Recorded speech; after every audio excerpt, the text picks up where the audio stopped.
Remember this, Obama cheated on the election.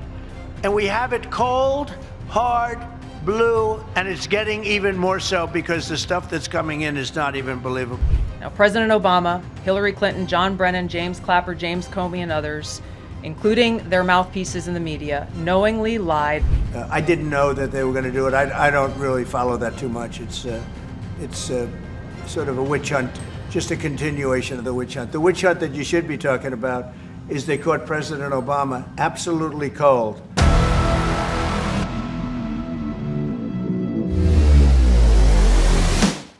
There are stories that refuse to stay buried. This one comes wrapped in a manila folder, half burnt, half declassified, and now very much a political grenade.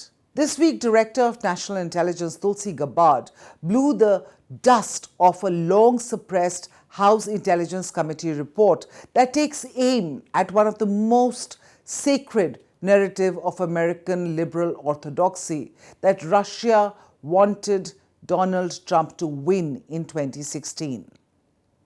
What Gabbard released wasn't just a report. It was a Molotov cocktail thrown at the edifice of the Obama-era intelligence establishment. A Justice Department task force has now been formed to examine whether Obama officials weaponized intelligence to launch what Gabbard calls a treasonous conspiracy against Trump.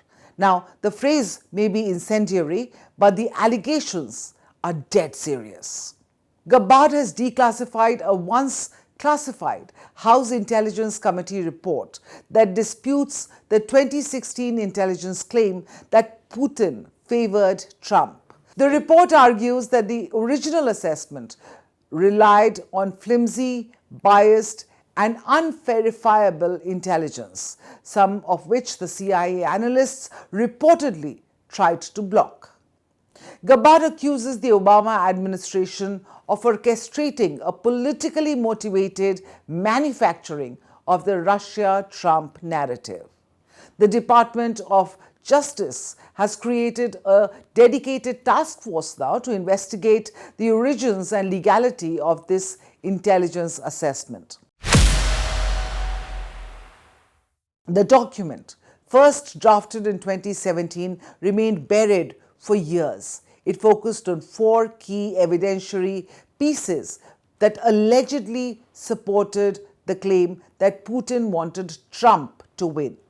According to the report, these 4 evidentiary pieces were: 1. The now discredited Steele dossier; 2. An email with no author, recipient, or date; 3. A sentence fragment that even CIA analysts couldn't decipher; 4th, a mosaic of press clippings, out-of-date lies and intel, and Russian punditry that made no direct mention of Trump. Even Brennan's hand-picked CIA analysts were reportedly uneasy. 2 warned that the conclusions about Putin's motives did not meet standards tradecraft. Their warnings were dismissed. When one raised doubts about the Steele dossier's credibility, former CIA Director John Brennan is said to have replied, "Yes, but doesn't it ring true?" Now, the report itself was compiled by a team of investigators assigned by the House Permanent Select Committee on Intelligence. The report underwent multiple revisions through 2020, but was kept classified until Gabbard ordered its release in 2025. Now, this internal dissent was overruled. The resulting intelligence community assessment was published in January 2017 and became the foundation for years of investigations, op-eds, and cable news hysteria. But now in Gabbard's telling, it all began with smoke and mirrors. Why was the report suppressed? The report was finished in 2017 and updated in 2020, but it never saw the light of the day. Intelligence officials, particularly within the CIA, objected to the report's release on the grounds that it could expose sources and methods. Others within the Office of the Director of National Intelligence reportedly feared it would embarrass senior figures from the Obama era, including Brennan, Clapper, and Comey. The report remained locked in a secure facility inside the CIA headquarters until Gabbard, at perhaps Trump's urging, ordered its release in 2025. So what is the Justice Department doing now? In a brief but pointed announcement, the Department of Justice confirmed the formation of a new task force to investigate the origins of the 2016 ICA and any unlawful actions tied to its development or dissemination. Now, the probe can extend to even the former president, Obama. Gabbard has claimed that she has referred specific documents and findings to the FBI. Trump, for his part, has called the revelations proof of treason. For now, the task force is in evidence-gathering mode, but subpoenas, depositions, even closed-door hearings are widely expected in the coming weeks. So why does all of this matter? Number one, it reframes the entire Russia-Trump narrative.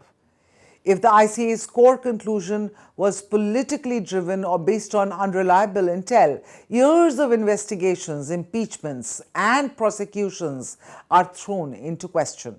Two, it strikes at the credibility of Obama-era intelligence leaders.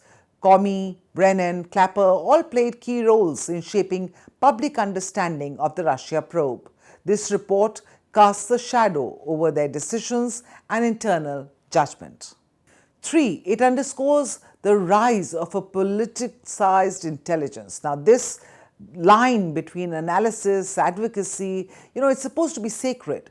If Gabbard's accusations hold, then that line was obliterated. Number four, it raises questions about oversight and transparency. Why was the congressional report hidden from the public for nearly 8 years? And what else remains under lock and key? And five, it revives Trump's case against the so-called deep state. Just as the Epstein files threatened to swamp him, Trump has now a new narrative. That he was the victim of a fabricated intelligence coup. So what's the last word? With Tulsi Gabbard's release of the suppressed report and the Justice Department now on the case, the conspiracy may have finally become the headline. The question is no longer whether Russia interfered, but whether America's own intelligence agencies played politics with the truth.